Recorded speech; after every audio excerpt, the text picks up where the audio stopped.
the Southern Baptist Convention. They are under DOJ investigation over abuse. We have covered elements of this on Indisputable multiple times.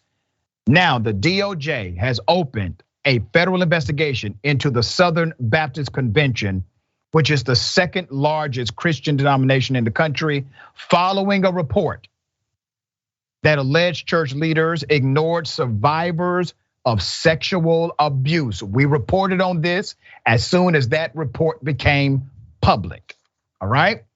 So let's go to what the SBC's executive committee did. They received a subpoena.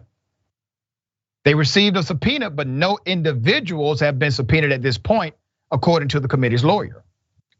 This is an ongoing investigation, and we are not commenting on our discussions with the DOJ, the committee said.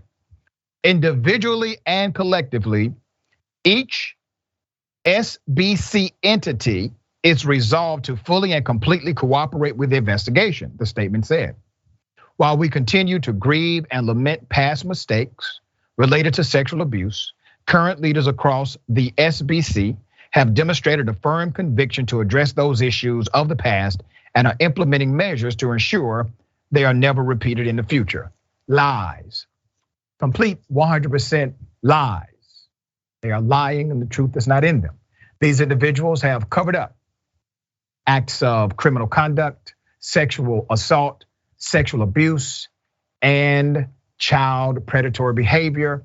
They have done this. They have done it for years. The organization decided to protect them rather than excommunicate them from the ranks and provide the evidence necessary to prosecute these SOBs until they could see the light of day no more. That's what the church did.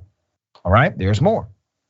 The investigation comes after a report within the church as it relates to abuse. The report focused specifically on how the SBC's executive committee responded to abuse cases, revealing that it has secretly maintained a list.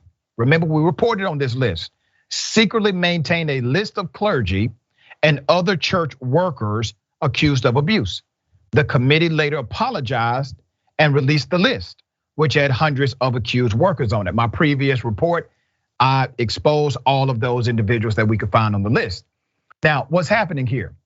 They decided to keep an ongoing list of problematic preachers that had credible accusations of sexual abuse. And they kept it internally. They did not want the rest of the world to know about it. They just wanted to keep it to themselves. There's more. Following the release of the Guidepost report, the SBC voted during its annual meeting in June to create a way to track pastors and other church workers credibly accused of sex abuse and launch a new task force to oversee further reforms. Earlier this week, the SBC president, Bart Barber, who also signed Friday's statement, announced the names of the Southern Baptist pastors and church members who will serve on the task force. Survivors of abuse within the church celebrated the announcement. Southern Baptist sex abuse survivor Krista Brown, who has long called for the SBC to do more to address sex abuse across its churches, celebrated the news of the DOJ investigation. Hallelujah, is about time, Brown said in a Friday post on Twitter. This is what's needed, she said. Another survivor, Julie Woodson, went public with her abuse story in 2018 and has been pushing for reforms in the SBC ever since. On Friday, she reacted to the investigation by tweeting, "May justice roll down."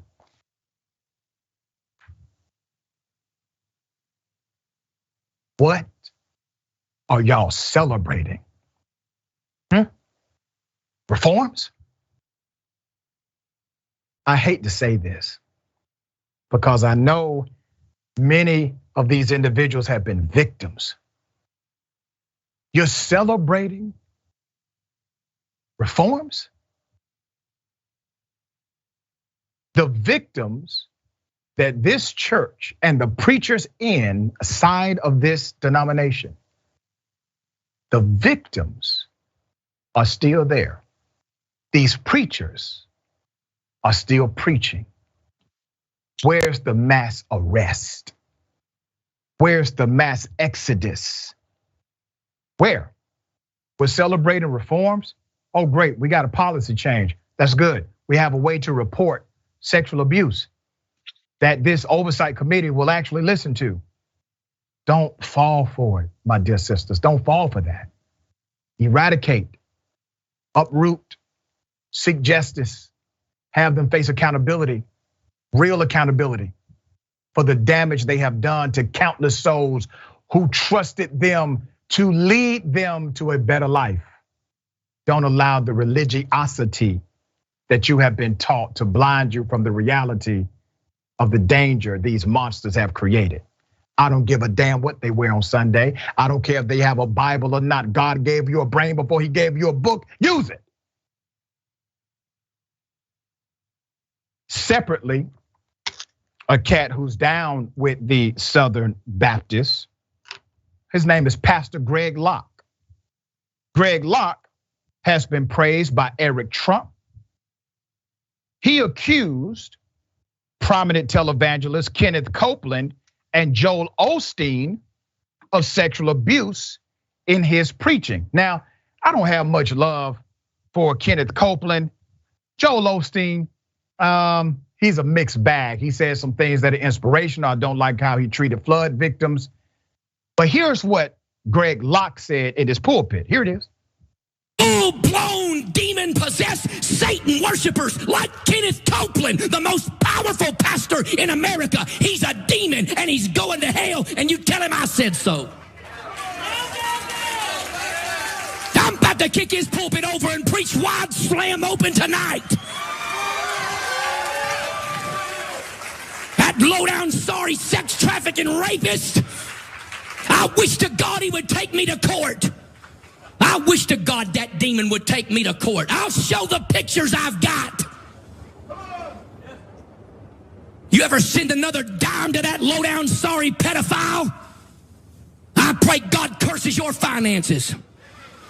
I'm sick of these demon-worshiping pastors like Joel Osteen. Look, I'm just gonna say it tonight. I don't care what the news media says. Joel Osteen ain't gonna sue Greg Locke. I wished you would. Dude's worth so many millions of dollars, it's ridiculous. Why don't they sue the hillbilly preacher? I'll tell you why. Because he knows I'm right. I'm gonna call them all out when I have to. You say, oh my goodness, you mean to tell me that Joel Osteen, he's that way with women? No, I'm here to tell you Joel Osteen's that way with boys. Well, that's interesting, Pastor, because according to your own sermon, you said you have the pictures, which means you were in possession of child pornography, which means somebody in your state should currently have you under investigation because you said you have the pictures, sir. That's what you said. Now, I'm calling for an investigation into this preacher, Greg Locke. Now, he has said controversial things from the pulpit before. He said that Democrats are not allowed in his church. He said that if you vote for Joe Biden, you're going to hell. Okay. But sir, you have now admitted to a crime. Possession of child porn is illegal, against the law.